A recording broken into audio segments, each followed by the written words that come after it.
우리 로마서 8장 28절 같이 읽고 또 강설 시작하도록 하겠습니다. 로마서 8장 28절입니다. 함께 읽겠습니다. 시작. 우리가 알거니와 하나님을 사랑하는 자 곧 그의 뜻대로 부르심을 입은 자들에게는 모든 것이 합력하여 선을 이루느니라. 아멘. 오늘 이제 저희들 다룰 내용이 이제 4번 들어갈 차례인데요.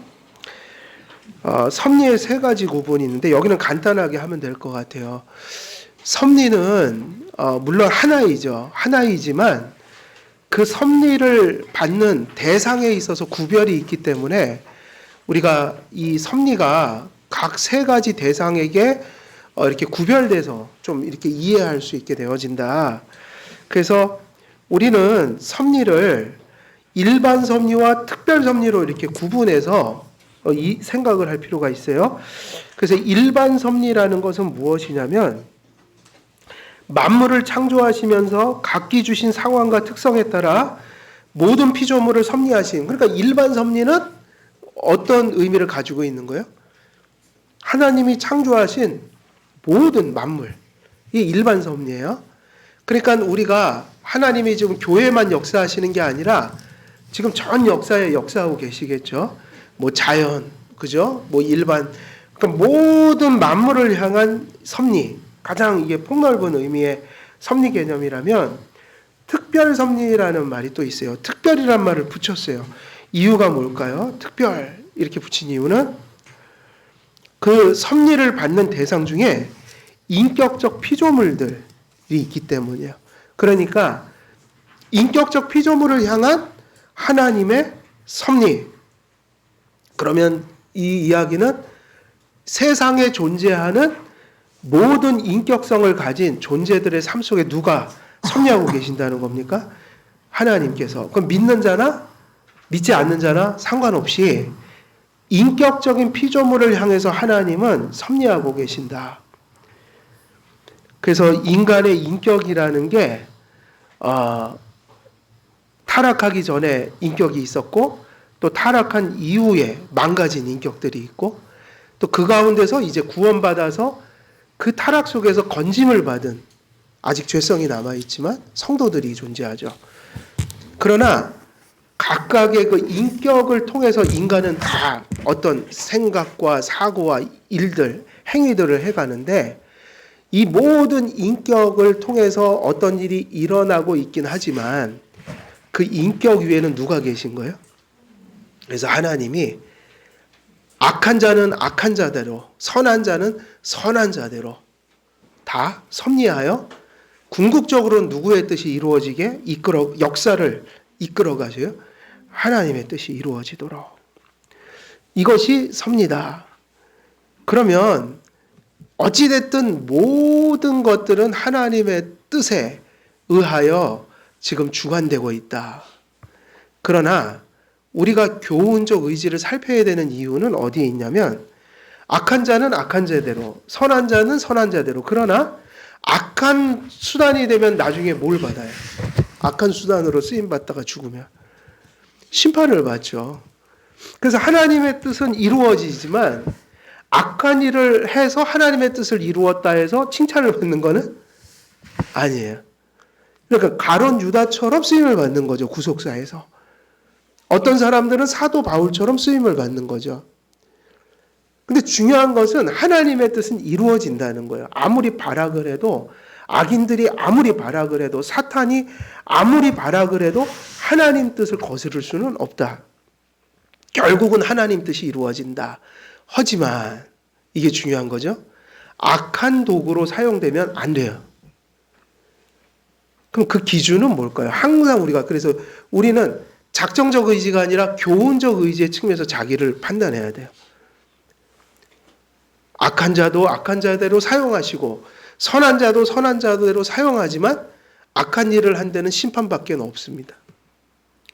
그러면 우리가 선한 도구가 돼야 되잖아요. 하나님의 섭리의 도구가 되되 언제나 구원받은 자로서 선한 역할을 하는 도구가 되길 기도해야 되는데 항상 그 기준은 뭐예요? 우리가 지금 어디 서 있는지는 우리가 그 숨겨진 하나님의 의지를 막 캐내서 아는 게 아니라 내가 지금 하나님께 선한 도구로 섭리의 대상이 되어 있는가? 악한 자로서 섭리의 대상이 되어 있는가? 이거를 구분하는 거는 뭐밖에 없는 거예요? 자기 자신을 항상 돌아봐야 돼요. 뭘까요, 그게? 그게 이거죠. 내가 믿음 안에서 지금 삶을 맞이하고 있는가? 믿음. 두 번째는 뭘까요? 늘 회개 속에서 하나님을 맞이하고 내게 일어나는 일들을 맞이하고 있는가? 항상 그러니까 우리는 어느 자리에만 서 있으면 돼요? 믿음의 자리에 서 있고 그리고 또 무슨 자리? 회개. 우리 안에 죄성을 날마다 성화의 회개를 이루며 또 잘못하면 또 하나님께 뉘우치고 지금 그런 게 일어나고 있으면 우리는 지금 선한 섭리의 도구가 되고 있는 거야. 그거 외에는 다른 판단할 수 있는 근거가 없어요. 그러니까 무슨 의지가 되게 중요한 거예요? 우리는 무슨 의지를 붙들고 살면 돼요? 교훈적 의지.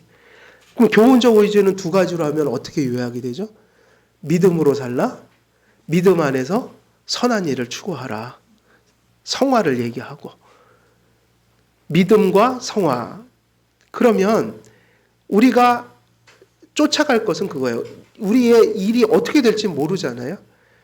내일 무슨 일이 있을지도 모르잖아요. 그리고 지금까지 살아왔던 삶도 이런저런 일들이 늘 교차하는 거지 획일적인 삶은 존재하지 않잖아요.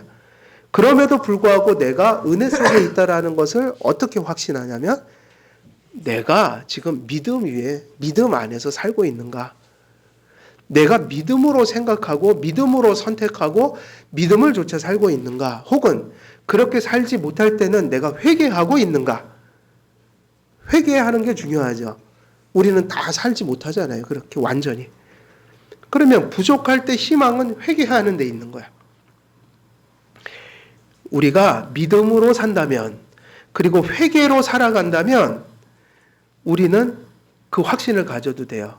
하나님의 선한 섭리의 대상이 되어 있다. 그래서 일반 섭리는 모든 만물이고요. 특별한 섭리는 인격체. 그런데 특별하고 특별한 섭리가 있어요. 이게 이제 중요한 거예요. 더 특별하고 특별한 섭리가 있다. 인격체를 향한 섭리를 하시지만 하나님은 더 구별하여 특별하고 특별한 섭리로 섭리하는 대상이 존재한다는 거예요. 누굴까요, 그게? 그게 성도예요. 믿는 사람, 그러니까 오늘 읽은 이 계속 우리가 읽고 있는 로마서 8장 28절 있잖아요. 모든 것이 합력하여 선을 이루는 대상은 누구밖에 없는 거예요? 믿는 사람들, 성도. 그래서 성도들은 왜 특별하고 특별한 섭리를 받는다고 해요? 그들은 특별히 구원의 대상으로서 하나님 섭리하고 있기 때문에. 그래서 이런저런 일을 다 겪을 수 있으나 항상 하나님이 그 사람들에게 유익한 방향으로 그 일들을 이끌어 가신다. 믿음과 회개 속에 있는 한. 우리가 죄를 짓지 않는 이상은 나머지는 다 버릴 게 없다고 봐도 되는 거야. 그리고 우리가 보통 어려움이라고 얘기하는 그 어려움이요, 우리에겐 필요해요, 안 필요해요? 필요합니다. 많이 필요합니다. 왜냐하면 성경엔 그렇게 얘기했잖아요. 하나님은 사랑하시는 자녀마다 뭐 하신다? 징계하신다. 징계가 뭐죠? 연단이다. 고난이다. 칼빈은 그걸 십자가라고 불렀어요. 고난받는 삶. 근데 그게 왜 필요하냐면 그게 필요하지 않은 사람이 없단 말이에요. 왜 그렇죠? 우리는 예수님 믿는다고 해서 완전하지 못하거든요. 우리 안에 죄성도 많거든요. 하나님께서 우리로 하여금 우리 힘으로 사는 게 아니라 하나님 힘으로 산다 이거 알려주시고, 그리고 하나님을 믿는 이상 우리가 받은 은혜가 얼마나 큰 것인지를 날마다 우리의 미련함과 연약함 속에서 가르쳐 주시는 은혜가 있다. 우리의 미련함과 연약함을 깨달으면 깨달을수록 뭐가 더 커져요? 하나님 은혜가 더 커진다. 그래서 우리는 원래 믿음대로 잘 못 사는 존재거든요. 신앙 성품이 길러져야 돼요. 다시 말하면 인내도 잘 못하고 인내. 그리고 조금 잘 되면 하나님을 의지 안 해요. 사실은. 의지 안 한다고요. 그리고 은혜를 받으면서도 은혜의 소중함도 잊어버려요, 안 잊어버려요? 잊어버려요. 그래서 공기를 마시고 숨을 쉬면서도 공기의 중요성을 느끼지 못하고 살아가는 우리처럼.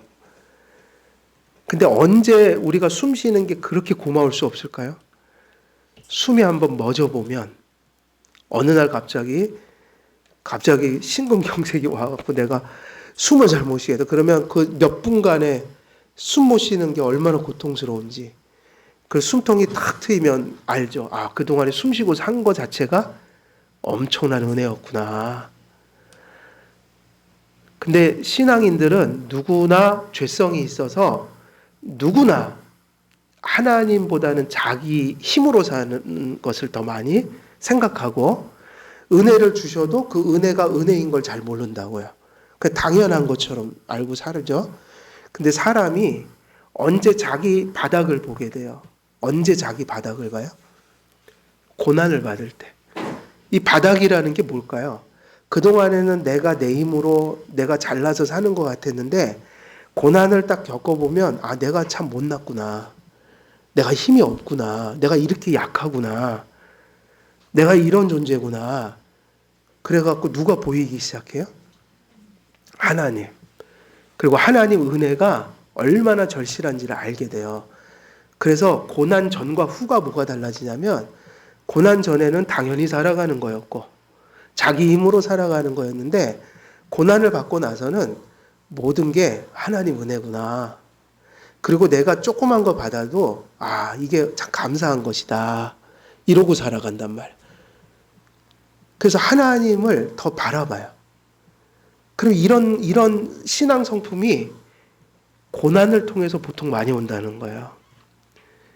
그러니 좋은 일이 더 많아야 되는 건 맞지만 좋은 일도 많이 주셨지만 때로는 그걸 피할 수가 없다는 거예요. 사랑하는 자마다 징계하신다고 그랬거든요. 뭘 잘못해서 징계하는 게 아니라 가장 우리가 선하게 살려고 할 때 징계가 올 수 있어요. 징계는 뭘 잘못해서 주시는 게 아니라고요. 꼭 잘못해서 주실 때도 있어요. 하지만 대부분은 아주 잘 선하게 살려고 할 때 징계가 와요. 저는 그걸 많이 경험해 봤어요. 내가 되게 잘하고 있다 싶을 때 징계가 오더란 말이에요. 그럼 이유가 뭘까요? 내가 가장 선하게 산다고 생각할 때 가장 위험한 때예요. 그때가. 요셉을 보면 요셉이 뭘 잘못했어 고난을 받았어요? 잘하는데 고난을 받았어요? 요셉은 그렇게 잘못한 게 없어요 보니까. 요셉은 너무 오랜 시간 너무 치명적인 징계를 받았어요. 보통 사람 같으면 미쳐요. 보통 사람 같으면 생을 포기할 수도 있는 고통이에요. 아주 지저분한 고통은 다 당한 거예요. 배신당하고. 그리고 또 뭐죠?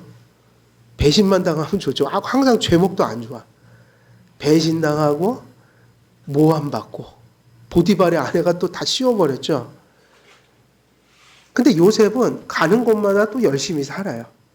감옥에서는 감옥에 갇힌 자로서 열심히 살고. 그러면 요셉이 왜 잘하는데 하나님이 일종의 징계를 주시나? 징계죠, 이건. 징계예요, 맞아요. 왜냐하면 요셉은 아무리 잘 살아도 하나님께서 그 이스라엘 백성들을 이제 지키시기 위해서 그 사람을 높이 쓰셨잖아요. 근데 그러려면 그 정도 갖고 안 된다는 얘기예요, 믿음이. 더 좋아야 된다는 거예요, 믿음이. 큰일을 하니까. 요셉도 내버려뒀으면 나중에 교만해졌을 거예요. 요셉이 그 고난을 안 받았으면 자기가 잘나서 국무총리 됐다고 그럴 거예요. 그러지 않겠어요? 그죠. 인간적으로 그렇게 얘기할 만하죠. 그 정도 겪었는데 벌써 간증자리로 뛰어나오고 싶은 욕구가 충만해지죠. 제가요, 형들한테 버림받았거든요. 제가요, 모함도 받았거든요. 근데요, 다 이겨냈어요.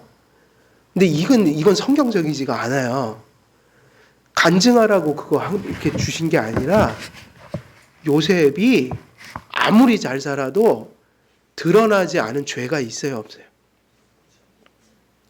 그래서 그것이 그 정도 갖고 그 쓰임을 못 받는다는 거예요. 그래갖고 안 보이는 것까지 미리 다 하나님이 만져 놓으신 거예요. 교만하지 않도록, 겸손하도록.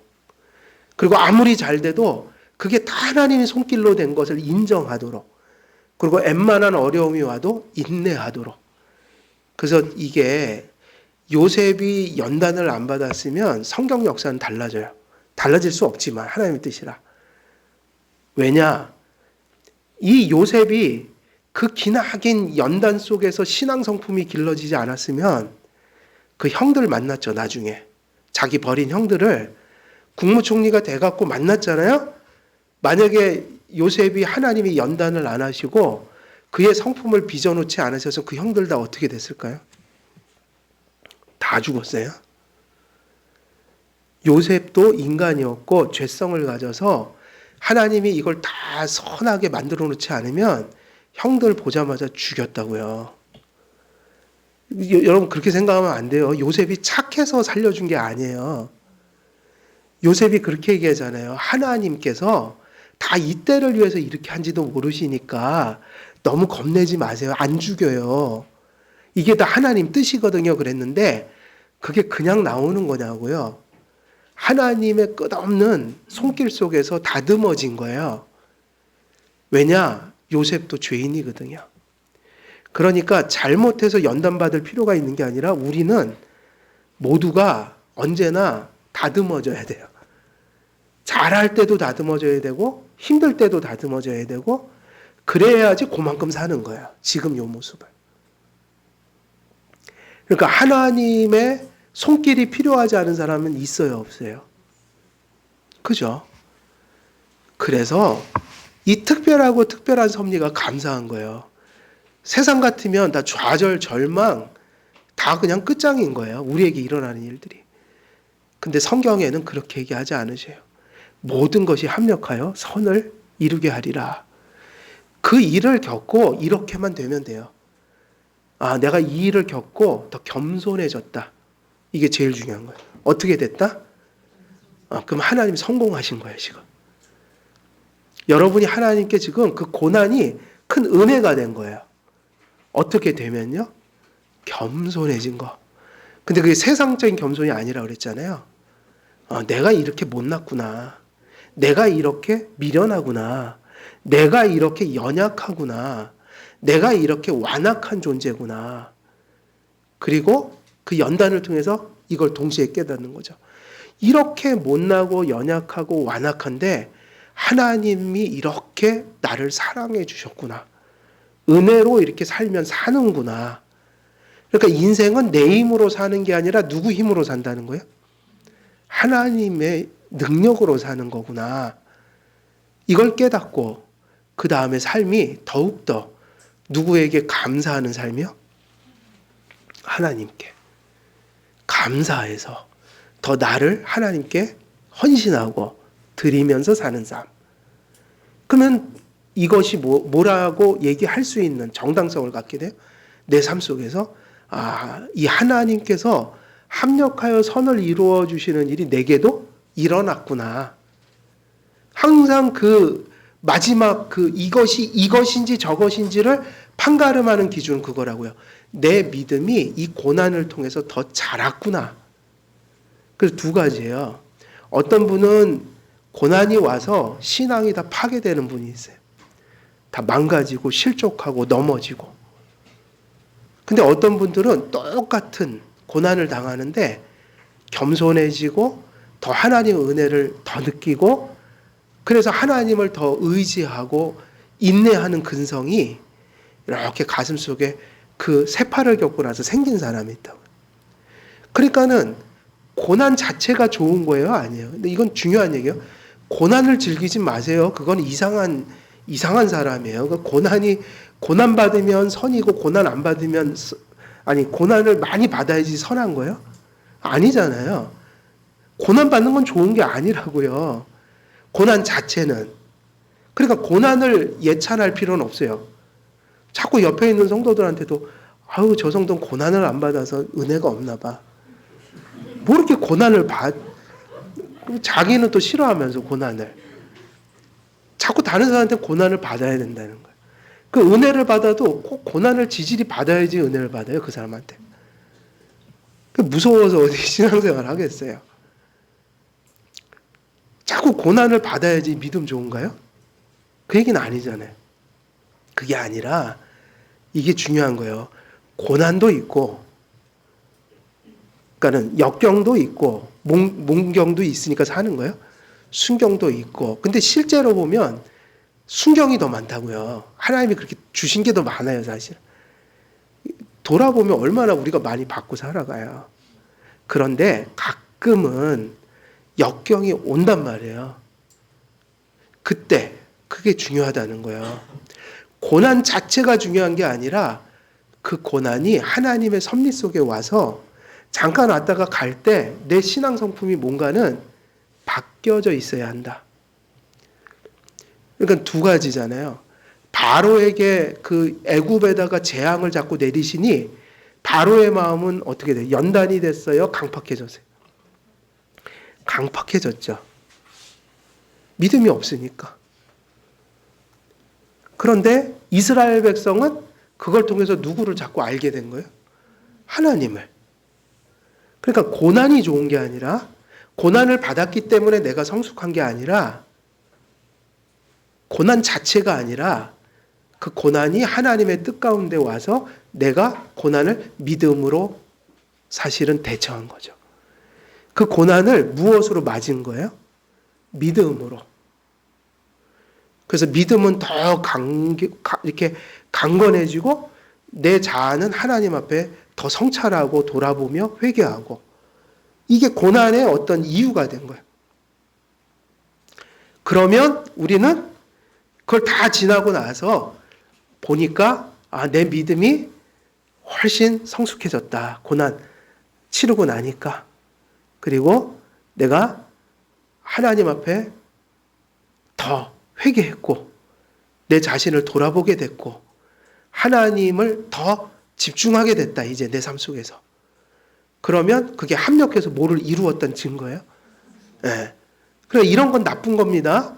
못된 짓 하면서 다 하나님이 합력해 선을 이뤄요. 이러면 돼요, 안 돼요? 내가 지금 고난을 받든 좋은 일을 겪든 믿지도 않고 회개도 안 하면서 하나님이 다 합력해서 선을 이루어 주신대요. 그러면 그건 심판받을 신앙이에요. 그거 없어요. 믿음으로 살지 않고 회개하지 않으면 합력해서 선을 이루지 않으신다고요. 왜냐하면 그게 특별하고 특별한 대상이 아니란 얘기거든요. 그 사람이 지금. 그러니까 죄를 합리화하지 마세요. 이 말씀을 가지고. 되게 중요한 게 있어요. 내가 믿음으로 회개함으로 삶을 맞이할 때 그때만이 무엇을 기대해도 되는 거예요? 모든 것이 합력하여 선을 이룬다. 그게 특별하고 특별한 섭리인 거예요. 자, 그래서 4번을 우리가 마치고 이제 2번으로 넘어가면은 여기서는 지금 무엇을 얘기하려고 하냐면 섭리교리를 우리 삶에 구체적으로 적용할 때 바른 적용하는 태도가 있고 잘못 적용하는 사람들이 있다 이거예요. 섭리를 잘못 적용하면 어떻게 될까요? 점쟁이가 되는 거죠. 미아리 가셔야 되는 거예요, 그때는. 바로 그 미아리에 계신 분들이 이걸 기가 막히게 한다고요. 당신은 어디로 가야 합니다. 뭐를 해야 됩니다. 당신은 지금 왜 이렇습니다를 아주 쪽집게처럼 다 끄집어 내주려고 그래요. 섭리교리는 그런 거 하라고 주신 교리가 아니에요. 이게 신앙이 잘못되면 옛날에 그런 적도 있어요. 누구 약속한다. 그러면 이 은사주의 빠진 분들은 그렇게 기도하던데 오늘 저 사람을 만나야 됩니까? 안 만나야 됩니까? 그 만나야 돼요? 안 만나야 돼요? 그런 거 하나님 알려줘요? 오늘 조금 늦게 가는 게 덕이 될까요? 하나님 일찍 가는 게 덕이 될까요? 이런 것까지 물어보면 돼요? 안 돼요? 아무리 힘들어도 아무리 큰일이 벌어져도 그냥 약속한 건 약속을 지키면 되죠. 그냥 만나기로 했으면 만나면 되는 거죠. 근데 그런 거를 다 따지는 사람들이 있다니까요. 그것까지 물어요. 기도가 그거예요. 오늘 이 사람을 만나야 됩니까? 안 만나야 됩니까? 근데 어떻게 또 듣는지 몰라요, 그걸. 하나님은 어떻게 대답해요? 좀 알려주세요, 저한테. 어떻게 해야지 그걸 알 수 있을까요? 저 사람을 만날지 안 만날지 이런 것까지도. 오늘 제가 시장에 가야 합니까? 말아야 합니까? 미아리 가면 그런 사람들 많아요. 근데 교회에도 그런 사람들이 있다니까요. 이건 완전히 이게 미신이에요, 이건. 그렇게 가면 안 돼요. 그래서 섭리에 감추어진 그러니까 이 섭리 교리를 우리한테 바르게 적용하는 거. 성도들은 헤아릴 수 없는 어려움에 말려들지 않기 위해서 칼빈은 이 교리의 순수하고 올바른 용법을 견지해야 한다고 얘기했어요. 하도 잘못 적용하는 사람들이 많으니까 이거 똑바로 적용해야 합니다, 삶에. 우리는 성경이 무슨 목적으로 모든 것이 하나님의 결정에 따른다고 하는지 살펴봐야 돼요. 그러니까 하나님의 뜻과 의지를 벗어날 수는 없다 이 얘기를 했죠. 그 얘기 했어요, 안 했어요? 사건, 마귀, 죄, 좋은 일, 나쁜 일, 모든 것이 하나님을 벗어나서 일어날 수 없다. 그거는 궁극적인 우리의 고백이에요. 그런데 성경이 그것을 이야기할 때 어떤 방식으로 우리에게 가르쳐 주는지, 그리고 그것을 어떤 방식으로 적용하도록 말씀하시는지를 잘 분별해야 한다. 섭리는 다음 세 가지 방식으로 나타나요. 첫째는 하나님의 섭리는 과거, 현재 넘어 미래의 시간에도 미치니까 시간적으로도 영원한 거죠. 두 번째, 만물의 결정적 원리로서 섭리는 때때로 매개체를 통하여 때로는 매개체 없이 더 나아가 매개체를 역행하여 작용합니다. 그러니까 하나님은 수단을 사용할 수도 있고 수단을 사용하지 않을 수도 있고, 그래서 빛을 만드실 때 매개체를 안 만들었잖아요. 처음에 빛부터 만들어 버리셨잖아요. 왜냐하면 하나님의 초자연성을 먼저 알려주시려고. 그 다음에 해와 달과 별을 통해 반사되게 하셨죠. 거기서 빛을 내게 하셨죠. 그러니까는 매개체, 수단을 통해서도 하시고 안 통해서도 하시고 심지어는 자연과 수단을 거슬러도 하신다. 그거 우리가 기적이라고 부르는 거야. 예수님 때 말씀 확증하기 위해서 기적을 일으키셨죠? 그거는 자연 질서를 거슬러서 막 일으키셨다고요. 셋째, 섭리는 온 인류를 향해 있을 뿐만 아니라 하나님께서 보다 친근하게 살피시는 교회를 다스림에 있어서 파수꾼의 일을 감당하고 계십니다. 그러니까 섭리가 성도와 교회들에게는 무슨 역할이에요? 섭리가 그 교회를 유지하고 보호하게 하는 역할이다. 합력해서 선을 이룬다는 얘기는. 칼빈은 섭리와 관련해 한 가지 더 유념할 사실을 추가합니다. 섭리의 전체 과정에서 하나님 아버지의 부성애적 호의와 심판의 엄중한 공의가 자주 빛나고 있지만 그 과정에서 일어나는 사건들의 원인들은 어떻게 되어 있다고요? 감춰져 있다. 그러니까 결론적으로는 이 얘기가 맞는데 어떤 방식으로 그렇게 되는지는 얘기하지 않으셔요. 그리고 모든 사건들의 구체적인 원인은 다 설명이 되어 감춰져 있어요.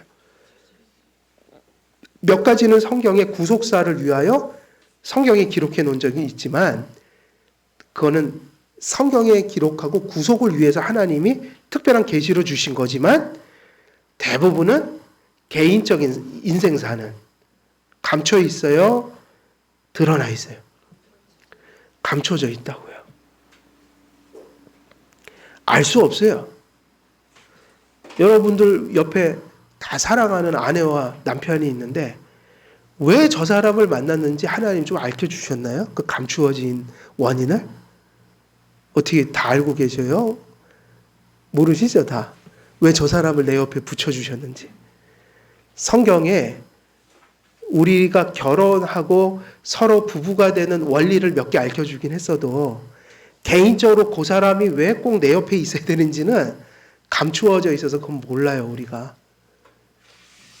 하나님이 어떤 뜻이 계셔서 보내주신 거예요. 어느 정도까지는 알아간다 하여도 하나님은 왜 저 사람하고 내가 살아가야 되는지 그걸 100% 알고 살아가는 사람은 이 세상에 없어요. 우리 자녀들도 똑같지 않아요? 왜 저 녀석들을 우리에게 자식으로 줬을까요? 쟤네들도 몰라요. 도대체 내 부모가 왜 저 사람인지, 왜 저 사람이 저렇게 내 부모가 돼 있는지 참 알 수가 없는 거야. 그런 거 알려고 하면 안 돼. 이게 더 건전한 거야. 하나님 뜻이 계셔서 주셨으니까 잠잠히 따라가면 돼. 사랑하고 살아가야지. 하나님 주셨으니까. 그거 이상을 넘으면 답이 없다니까요. 그러니까 우리가 섭리를 배울 때 하나님 믿으라는 건 뭘 믿으라는 거예요? 뭘 알고 믿으라는 거예요? 하나님 뜻을 벗어나서 주어질 수 없다. 그걸 받아들이는 거, 주권. 그렇지만 뭐는 하지 말라는 거예요? 그 숨겨진 세세한 의미들을 캐내려고 하지 마라. 그럼 잘못 간다. 그래서 이런 이유로 인해서 그 하나님의 그 구체적인 원인들이 다 감추어져 있어서, 그리고 또 이런 게 또 설명돼 있어요, 안 돼 있어요? 우리가 원해서 지금 교회 나왔잖아요. 근데 한편으로는 누가 지금 교회 나오게 하신 거예요? 그죠? 근데 내 의지와 하나님의 주권이 어떤 방식으로 이렇게 일어나는지, 이런 메커니즘이 성경에 있어요, 없어요? 없죠. 하나님이 인격은 인격으로 존재하는데 그 인격 속에 교회에 갈 수 있도록 그 은혜를 베풀어 주시고, 그죠? 다시 말하면 우리의 인격과 하나님의 주권이 어떤 방식으로 얽혀 있는지는 모르는데 우리 인격이 인격으로 존재하지만 하나님의 은혜를 주셔야 교회에 나올 수 있다. 그래서 우리의 인격과 주권이 모순되지 않다. 그러나 하나님의 주권이 우리의 인격을 지배하신다. 그럼에도 불구하고 인격은 인격으로 존재한다. 이게 개혁주의 교리인데 이걸 메커니즘으로 어떻게 그렇게 되는데요? 물으면 설명할 수 있어요? 없어요?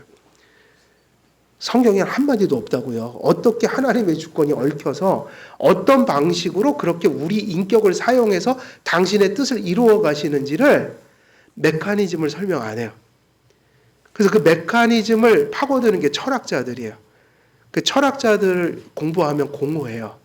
말도 안 되는 소리를 하니까. 왜 말도 안 되는 소리를 할까요? 멋있어는 보이는데 성경에 없거든요, 그 얘기가.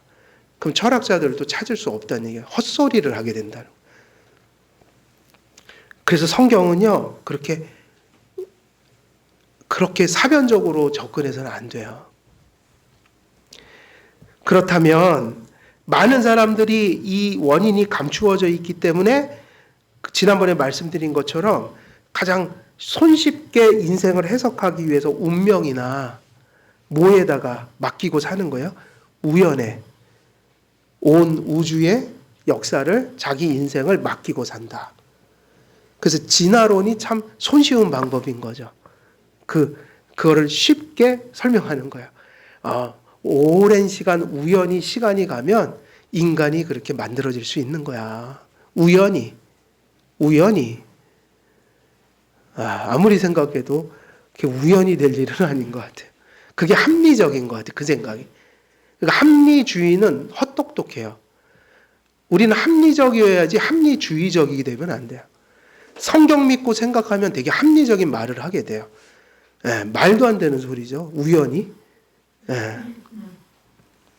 그렇다면 우리는 어떻게 이처럼 감추어져 있는 사물의 원인을 하나님께 두고 인정하고 높일 수 있을까요?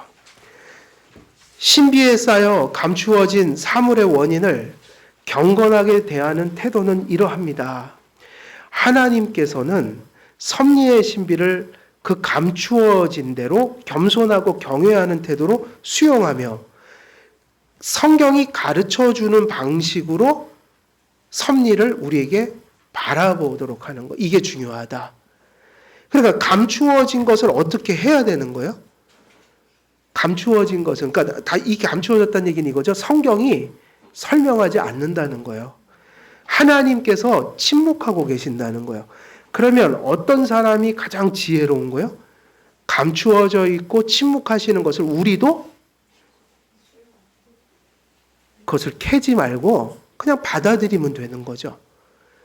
그래서 제가 기독교 강요 읽으면서 참 칼빈은 똑똑한 사람인데, 칼빈은 당대의 천재예요. 인문학에도 뛰어났어요. 과학에도 뛰어났어요. 역사에도 뛰어난 사람이에요.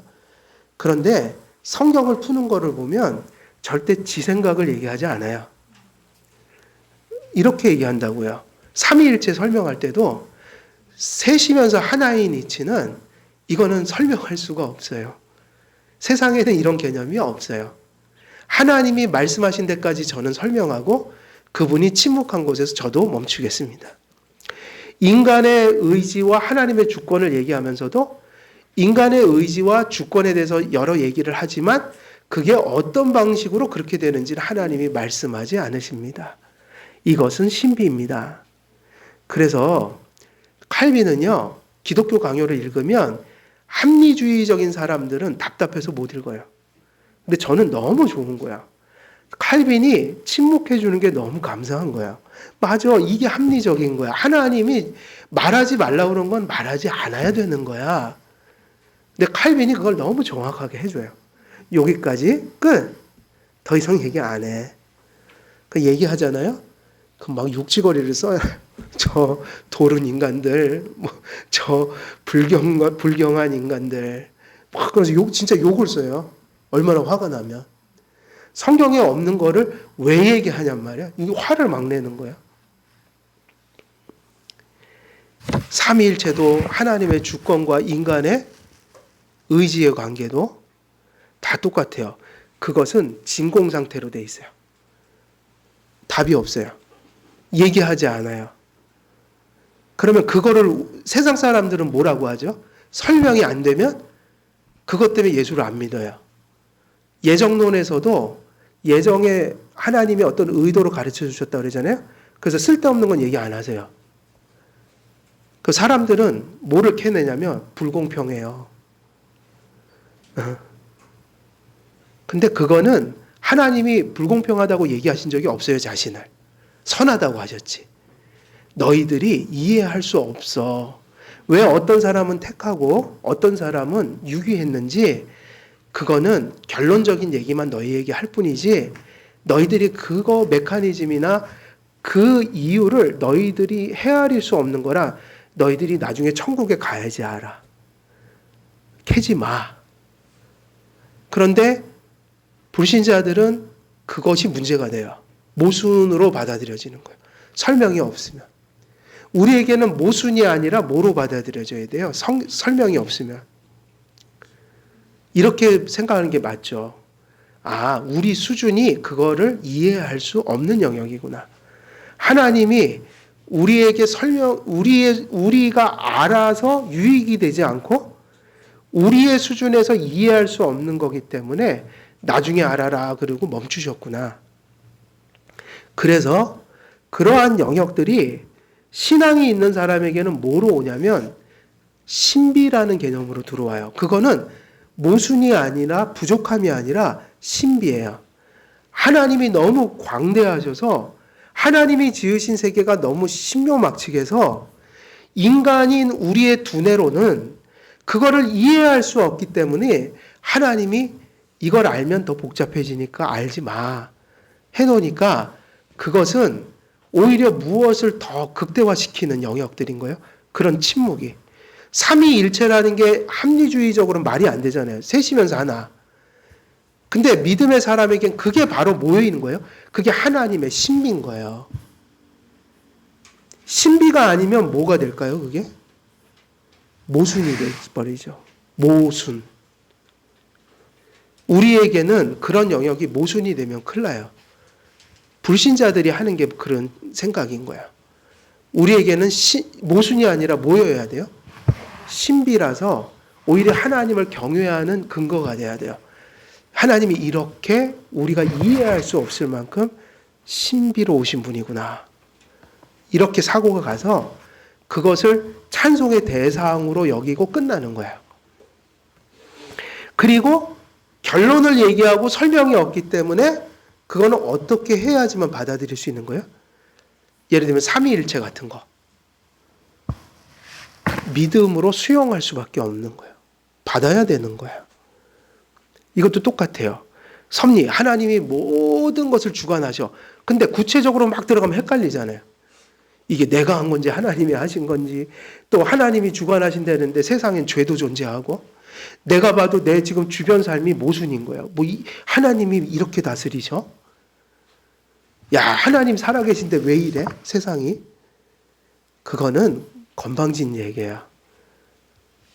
성경이 결론적으로 세상이 그렇게 복잡하니까 그만큼 알려주신 거야. 그래도 소망 잃지 마. 합력해서 선을 이룰 거야. 모순처럼 보이지만 아니야. 끝까지 믿음 지키면 알게 될 거야. 하나님이 이겨. 하나님 뜻대로 되고 있는 거야. 지금도 그렇게 가고 있는 거야. 이걸 믿으라는 거지. 그걸 하나하나 캐갖고 하나님 설명해 주셔야 돼요. 나 이해가 안 가요. 내 남편이 왜 저러는지 이해가 안 가요. 내 부인이 왜 저러고 있는지 전 이해가 안 가요. 하나님이 합력해서 선을 이루신다는데 도대체 나는 이해가 안 가요. 그거를 하나님께 설명해 달라고 그런들 하나님이 그걸 어떻게 설명하셔요, 우리한테. 못 알아듣는데. 그러니까 뭐를 믿고 가라는 거예요? 그래도 그럴지라도 합력하여 선을 이룬다고 믿어라. 왜냐하면 하나님이 함께 하고 계시거든. 이 얘기를 하는 거라고요. 그러니까 이 섭리의 교리도 모든 것이 하나님의 주권하에 있다는 것을 메커니즘이나 숨겨진 뜻들을 다 설명하고 있지는 않지만 궁극적인 것을 던져주셨다. 그럼 그것은 무엇이 있어야지만 받아들일 수 있는 거야? 믿음이요, 믿음. 그래서 믿음이 없이는 구원을 못 받는 거예요. 믿음이 없이는 하나님을 알 수가 없는 거예요. 믿음을 가질 때 그게 이해가 돼요. 신비로 수용이 되는 거예요. 모순이 아니라 신비로서. 아, 내가 이해할 수 없는 하나님의 사역을 받아들여야지. 이렇게 되는 거죠. 그래서 먼저 섭리를 대할 때 우리는 세계에서 일어나는 모든 일들이 하나님의 불가해한 계획으로 통치된다는 것을 인정해야 합니다. 시간이 다 됐죠? 네, 오늘 여기까지 해야 되겠는데, 그래서 우리가 이렇게 가면 안 돼요. 무슨 일이 우리는 복잡하잖아요. 근데 그 자기 일어나는 일에다가 자기의 일어나는 복잡한 사건들을 가지고 말씀을 투영하면 안 된단 말이에요. 그걸 가지고, 그러니까 하나님 말씀을 어디에다 다 껴 맞히는 거예요? 내 주어진 상황에다가 다 껴 맞히는 거예요. 이것이 바로 뭐예요? 그게 바로 은사주에서 일어나는 성경 해석들이에요.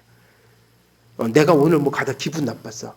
그러면 그 작은 사건을 성경에 다 끼워 맞히는 거야. 봐봐, 이 구절에 지금 이 사건이 기록되어 있잖아. 그래갖고 옛날에 성경 펴놓고 그런 짓 많이 했다니까요. 오늘 읽으니까 무슨 구절이 나와. 이게 지금 오늘 당신에게 주시는 하나님의 말씀입니다. 그러면서 그럼 오늘 그거대로 이제 주시하는 거야. 오늘 여기서 뭐 안 좋은 얘기가 나왔다. 그러면 오늘도 언제 안 좋은 일이 생기지? 막 이러고 그러니까 안 좋은 일이 생기를 바라시나 봐요. 딱 생겼다 그러면 아이고 이거 거봐. 오늘 이 아침에 읽은 말씀이 이렇게 영험한 말씀이었어. 아니죠. 하루에 12번도 안 좋은 일이 일어나는데 그렇게 생각하면 딱 들어맞는 거예요. 옛날에 저는 왜 이렇게 뱅꿈을 많이 꿔요? 구랭이도 이따만한 거 그냥 꾸고 그러면 하루 종일 무슨 안 좋은 일이 생길까? 그러고 다니는 거야. 그러면 당연히 기분 나쁜 일이 있어요, 없어요? 있죠. 그러면 아이고 꿈이 맞았네. 그거는 저기 진짜 미아리에서 하는 짓이에요. 그게 아니라 설명할 수 없는 우리에게 그 복잡한 일들을 무슨 안경으로 이렇게 맥락으로 바라보라는 거예요. 성경의 맥락으로. 그러면 구체적인 거 하나하나를 설명하는 게 아니라 이런저런 일을 맞으면서 오늘도 하나님이 합력해서 선을 이루신다는 약속이 있지. 오늘도 내게 주어진 삶이 그 말씀 속에 있는 거지. 그러니까 오늘도 감사하면서 살아야지.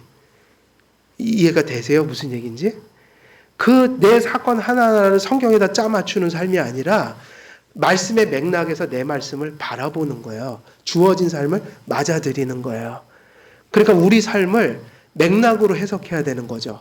성경적인 맥락으로 바라보는 거죠. 이게 차이가 이해되시죠? 그것이 되게 중요한 거예요. 그래서 오늘 이 말씀 속에서도 그게 되게 중요해요. 섭리는 모든 것이 하나님의 뜻을 따라 이루어지고 성도들에게 합력하여 선을 이룬다는 궁극적인 약속이 던져진 거예요. 그러나 뭐는 다 감춰져 있어요? 구체적이고 세세한 우리의 삶 속에 일어나는 일들의 그 동기와 이유들이 감추어져 있다. 그 감추어진 것을 캐내려고 하면 잘못된 방식에 적용이 되는 거예요. 우리가 성경에서 침묵하는 것은 믿음으로 수용하고, 그러나 우리 삶의 모든 그 다사다난한 일들을 어떤 성경의 맥락에서 바라보는 거죠. 하나님의 주권이라는 맥락에서.